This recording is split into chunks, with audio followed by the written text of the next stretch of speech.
Hello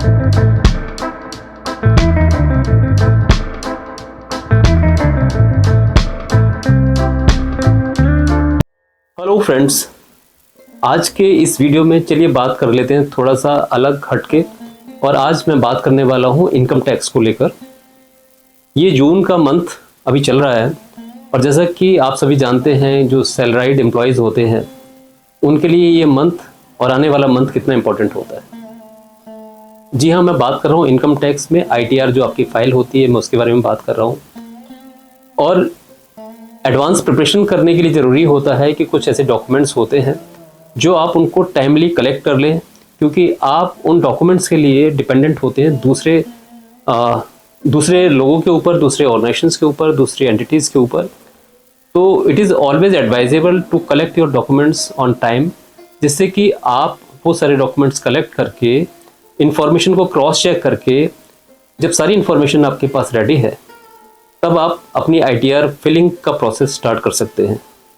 तो चलिए शुरुआत करते हैं आज के इस वीडियो की और जानने की कोशिश करते हैं कि ऐसे वो कौन से इंपॉर्टेंट डॉक्यूमेंट्स हैं जो आपके पास इन हैंड होने चाहिए, रेडिली अवेलेबल होने चाहिए, जिससे कि आप अपनी सोर्स ऑफ इनकम को क्रॉस चेक कर सकें। आपके पास जो डाटा है, आपकी जो कैलकुलेशंस है और जो इनकम टैक्स डिपार्टमेंट के पास इंफॉर्मेशन है, वो क्रॉस चेक करने के बाद मैच होती है या नहीं होती है। और आपको ये चेक करना है कि इंफॉर्मेशन मैच होनी चाहिए। गवर्नमेंट ऑफ इंडिया ने इस बार, यानी कि फाइनेंशियल ईयर 24-25 और जिसका असेसमेंट ईयर होता है 25-26, ITR फाइलिंग की जो लास्ट डेट है 31 जुलाई 2025 से बढ़ाकर 15 सितंबर 2025 कर दी गई है। लेकिन ये जो extension of date ITR filing के लिए दिया गया है, ये उन टैक्स पेयर्स के लिए दिया गया है जो सैलराइड एम्प्लॉयज़ हैं, जिनकी बुक्स ऑफ अकाउंट्स का ऑडिट होना मैंडेटरी नहीं है और जिसमें इंक्लूड होते हैं पेंशनर्स एंड सैलराइड एम्प्लॉयज़। तो कहने का मतलब ये है, जो डेट एक्सटेंशन मिला है 31 जुलाई से 15 सितंबर 2025, ये उन्हीं टैक्स पेयर्स के लिए है जिनका टैक्स ऑडिट मैंडेटरी नहीं है और जो सैलराइड हैं और पेंशनर्स हैं। आज हम बात करने वाले हैं एम्प्लॉयज़ को लेकर। तो सबसे पहले हमको देखना है कि जब हम ITR फाइल करने जाते हैं तब हमारे पास कौन कौन सी इन्फॉर्मेशन रेडिली अवेलेबल होना चाहिए। तो वीडियो की मैं शुरुआत करूं, मैं आपको बताना चाहूँगा कि अगर आप चैनल पर नए हैं और आपको इसी तरीके की कुछ इन्फॉर्मेटिव इन्फॉर्मेशन की ज़रूरत होती है, चाहे वो एम्प्लॉयमेंट लॉ से रिलेटेड ज़रूरत है या टैक्स से रिलेटेड ज़रूरत है, और आप चैनल पर नए हैं तो आप चैनल को सब्सक्राइब कर सकते हैं, जिससे कि आपको जब भी कभी कोई नया वीडियो, नई इन्फॉर्मेशन इस चैनल पर आएगी तो उसका नोटिफिकेशन आपको टाइम से मिल जाएगा। इन्फॉर्मेशन अगर आपको अच्छी लगती है तो इसको लाइक और शेयर कर सकते हैं। सेकंड पॉइंट मैं यहाँ पर बताना चाहूँगा कि आप चाहें तो इस चैनल की मेंबरशिप भी ले सकते हैं और आपकी रिक्वेस्ट के बेसिस पर आपको कौन सी इन्फॉर्मेशन ऐसी लगती है जिसके ऊपर वीडियो यहाँ पर होना चाहिए, और आपकी रिक्वेस्ट के बेसिस पर ही कंटेंट्स आगे बनाए जाएंगे, because you would be the valuable members of this channel. तो मेंबरशिप ओपन है, अगर आप चाहें तो इसकी मेंबरशिप भी आप ले सकते हैं। सो फ्रेंड्स, डॉक्यूमेंट कलेक्शन का जो पर्पस मैंने बताया है वो क्यों इम्पोर्टेंट है, ये जानना भी बहुत ज़रूरी है। जब आपके पास सारे डॉक्यूमेंट्स हैंडी अवेलेबल होंगे तब आप उन डॉक्यूमेंट्स से सारी इन्फॉर्मेशन क्रॉस चेक कर सकते हैं। आप ये चेक कर सकते हैं कि आपकी सोर्स ऑफ इनकम कितनी है और उसके ऊपर कितना TDS डिडक्ट हुआ है, आपकी टैक्स लायबिलिटी उस इनकम के ऊपर कितनी है, इस चीज़ को आप क्रॉस चेक कर सकते हैं, provided you have all the documents in place before hand, जिससे कि आप वो सारी इन्फॉर्मेशन प्रॉपरली क्रॉस चेक कर सकें। तो चलिए शुरुआत करते हैं सबसे पहले डॉक्यूमेंट की जो आपके पास रेडी होना चाहिए, और वो डॉक्यूमेंट है फॉर्म 16। फॉर्म 16 क्या होता है? सो फ्रेंड्स, फॉर्म 16 को इशू करता है आपका एम्प्लॉयर। जहाँ पर आप काम करते हैं, आपका एम्प्लॉयर जो आपको सैलरी पेमेंट करते हैं, उस सैलरी के ऊपर जो टैक्सेबल अमाउंट होती है उसमें से टैक्स डिडक्ट कर लिया जाता है और वो TDS गवर्नमेंट के अकाउंट में डिपॉजिट कर दिया जाता है। TDS की कैलकुलेशन, यानी कि टैक्स की कैलकुलेशन, जो आपकी डिडक्शंस हैं इनकम के ऊपर, उनको कंसिडर करते हुए, प्लस जो आपकी इन्वेस्टमेंट है उनको कंसिडर करते हुए टैक्स कैलकुलेट किया जाता है और उसी के बेसिस पर आपका TDS काटने के बाद फॉर्म 16 इशू किया जाता है। अगेन मैं यहाँ पर ये बताना चाहूँगा, ये डिपेंड करेगा कि आप किस टैक्स रेजिम में फॉल करते हैं, और अगर आप न्यू टैक्स रेजिम में फॉल करते हैं तब आपको स्टैंडर्ड डिडक्शंस मिलेगी, और उसी के बेसिस पर आपका टीडीएस डिडक्शन होगा, और डिपॉजिट करने के बाद आपका एम्प्लॉयर आपको फॉर्म 16 इशू करेगा। तो आपको ये चेक करना है कि फॉर्म 16 में आपका टीडीएस कितना कटा है, आपकी सोर्स ऑफ इनकम क्या है। तो सबसे पहला डॉक्यूमेंट हो गया फॉर्म 16 जो आपके पास अवेलेबल होना चाहिए।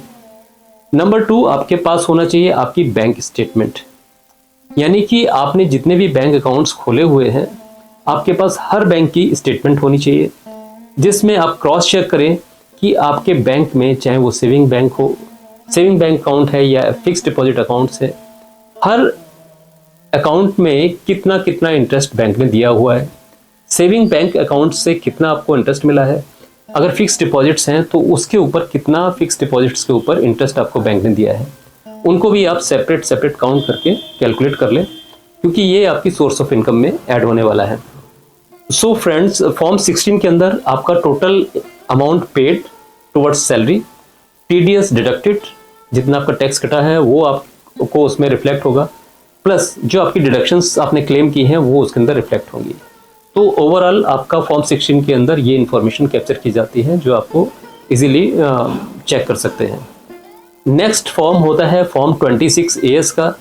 सो फॉर्म 26 AS क्या होता है वो मैं आपको बता दूं। ये आप इनकम टैक्स जो वेबसाइट है, ई फाइलिंग पोर्टल है, वहाँ से आप इसको डाउनलोड कर सकते हैं। फॉर्म 26 AS के अंदर आपकी जितने भी इनकम के सोर्सेस हैं वो, प्लस उसके ऊपर जो आपकी टैक्स डिडक्शंस हुई हैं वो सारा उसके अंदर कैप्चर होता है, प्लस कितना आपका टीडीएस कटा है, किस किस हेड में कटा है, चाहे वो इंटरेस्ट मिला है आपको बैंक अकाउंट से या फिक्स डिपॉजिट से, या आपने कोई कमीशन अर्न किया है, या कोई आपने, वो सारी इन्फॉर्मेशन आपकी फॉर्म 26 AS के अंदर रिफ्लेक्ट होती है। नंबर 3 हम बात करेंगे फॉर्म 16A की। What is form 16A? अगर आपकी इनकम अदर सोर्सेज से भी है, फॉर एग्जांपल अगर आपका इंटरेस्ट इनकम है तो आपको फॉर्म 16 आपका बैंक इशू करेगा, या फाइनेंशियल इंस्टीट्यूशंस हैं वो आपको इशू करेंगे। इसके अंदर अगर आपकी अदर इनकम है तो उसके ऊपर टैक्स काटकर फॉर्म 16A इशू किया जाता है, वो फॉर्म 16A आपके पास अवेलेबल होना चाहिए। Number 2, form 16B। What is form 16B? Form 16B के अंदर जो सेलर होता है वो बायर को, यानी कि अगर सेलर ने एक प्रॉपर्टी सेल की है बायर को जिसकी वैल्यू 50 लाख से ज़्यादा है, तो इसमें बायर की रिस्पॉन्सिबिलिटी होती है कि वो उसके ऊपर टीडीएस डिडक्ट करे और फॉर्म 16B इशू करे जो सेलर है उसको। तो अगर आपने किसी पर्टिकुलर फाइनेंशियल ईयर में एक कोई प्रॉपर्टी सेल की है जिसकी वैल्यू 50 लाख या उससे ज़्यादा है, तो आपका बायर आपको फॉर्म 16B इशू करेगा, और आपको वो इनकम अपनी जो ITR आप फाइल करने वाले हैं उसके अंदर डिपेंड करता है कि आपका कैपिटल गेन शॉर्ट टर्म है, लॉन्ग टर्म है, उसी के हिसाब से आपको कैप्चर करना है इनकम को और रिपोर्ट करना है इनकम टैक्स डिपार्टमेंट को। अब हम बात करते हैं फॉर्म 16C की। अब फॉर्म 16C कौन इशू करता है? अगर आपने कोई प्रॉपर्टी रेंट आउट की हुई है और जिसका रेंट 50,000 पर मंथ से ज़्यादा है होता है, तो ऐसे केसेस में आपका टेनेंट आपको रेंट पे करेगा, बट उसके ऊपर टीडीएस काट कर, और जो उसने टीडीएस काटा है वो उसको डिपॉजिट कराएगा गवर्नमेंट अकाउंट के अंदर, और आपको उस टीडीएस डिपॉजिट के प्रूफ में आपको फॉर्म 16C इशू करेगा। तो ये रिफ्लेक्ट करता है कि आपकी रेंटल इनकम कितनी है, उसके ऊपर कितना टैक्स कटा है।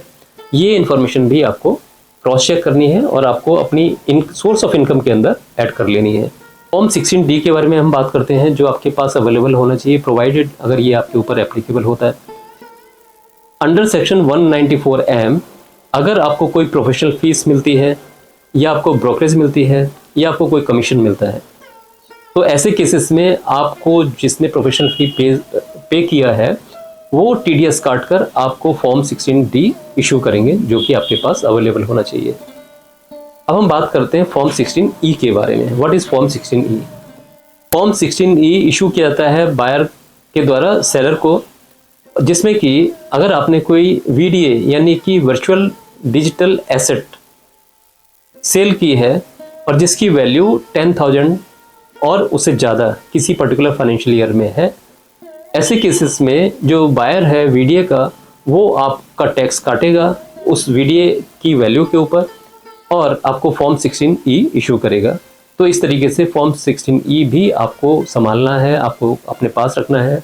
और जब आप ये इंफॉर्मेशन सोर्स ऑफ इनकम को कंपाइल कर रहे हैं तो इस एस्पेक्ट को भी कंसीडर करना है।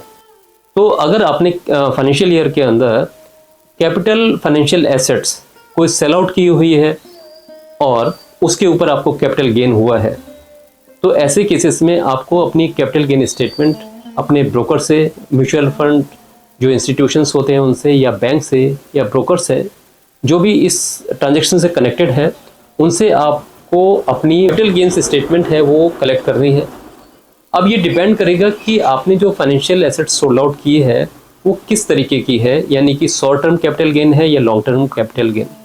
जैसा कि आपको पता होगा कि लास्ट पर्टिकुलरली इस फाइनेंशियल ईयर के अंदर 23 जुलाई 2024 से एक नया रूल कैपिटल गेन को लेकर गवर्नमेंट ने इंट्रोड्यूस किया है। अगर आपने कोई भी financial capital assets sold out की है 22 जुलाई 2024 से पहले या उस डेट तक, तब आपके ऊपर जो कैपिटल गेन का रूल है, ओल्ड रूल आपके ऊपर एप्लीकेबल होगा। और अगर आपने 23 जुलाई 2024 के बाद अगर कोई सेल आउट की हुई अपनी फाइनेंशियल कैपिटल एसेट्स, तो उसके ऊपर नया कैपिटल गेन रूल एप्लीकेबल होगा। अब आपको देखना है कि जो आपकी इनकम हुई है इस कैपिटल गेन, आपको जो कैपिटल गेन हुआ है तो किस नेचर का कैपिटल गेन है, यानी कि ये शॉर्ट टर्म कैपिटल गेन है, ये लॉन्ग टर्म कैपिटल गेन है, और किस रूल में आप फॉलो करते हैं, यानी कि आप ओल्ड कैपिटल गेन रूल में फॉलो करते हैं या न्यू कैपिटल गेन रूल में फॉलो करते हैं। उसी के हिसाब से आपको इसकी इनकम अपने जो total income source of income है उसमें कंपाइल करनी है। इसके अलावा कुछ और डॉक्यूमेंट्स हैं जो मैं आपको बताने वाला हूँ। दो डॉक्यूमेंट्स और हैं जिसको हम कहते हैं AIS and TIS। What is AIS? AIS is called as Annual Information Statement and TIS is Tax Information Summary. So basically TIS is a compilation of summary which is captured in AIS. तो AIS में आपका category wise tax जो कटा हुआ है, चाहे वो interest को लेकर कटा हुआ है, चाहे वो सैलरी को लेकर कटा हुआ है, चाहे आपकी इनकम फ्रॉम हाउस प्रॉपर्टी, किसी भी तरीके से, और TIS के अंदर इन्हीं सारी इंफॉर्मेशन का एक समराइज्ड वे आउट होता है।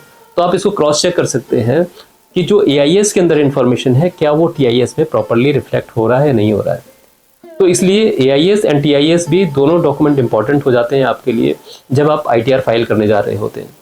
तो इन दोनों डॉक्यूमेंट्स को भी आप डाउनलोड कर लें, इनकम टैक्स ई-फाइलिंग पोर्टल से आप इनको डाउनलोड कर सकते हैं, और जो इसके अंदर इंफॉर्मेशन है वो क्रॉस चेक करें अपनी इंफॉर्मेशन के बेसिस पर, और ये इंश्योर करें कि आपकी इंफॉर्मेशन डिपार्टमेंट के पास जो इंफॉर्मेशन अवेलेबल है उसके साथ क्रॉस चेक हो रही है, मैच हो रही है, जिससे कि किसी भी तरीके की कॉम्प्लिकेशंस आपके ITR में ना आए।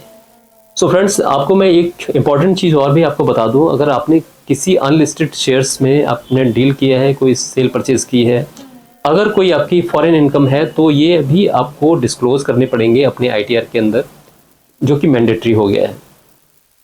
तो अनलिस्टेड जब आप लिस्टेड शेयर्स में डील करते हैं उसके ऊपर कैपिटल गेन कैसा है, शॉर्ट टर्म कैपिटल गेन है, लॉन्ग टर्म कैपिटल गेन है, तो ये बाय डिफ़ॉल्ट आपकी 26 शेयर्स के अंदर, AIS के अंदर, TIS के अंदर रिफ्लेक्ट होते हैं।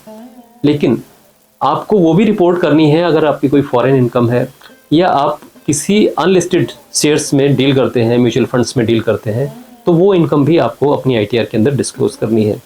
जैसा कि मैंने पहले भी बताया कि आपको बैंक से सर्टिफिकेट लेना है अपने इंटरेस्ट के बारे में, वो स्टेटमेंट्स भी आपके पास, बैंक की स्टेटमेंट्स आपके पास अवेलेबल होने चाहिए जिससे आप उन सब चीज़ों को कैलकुलेट कर सके।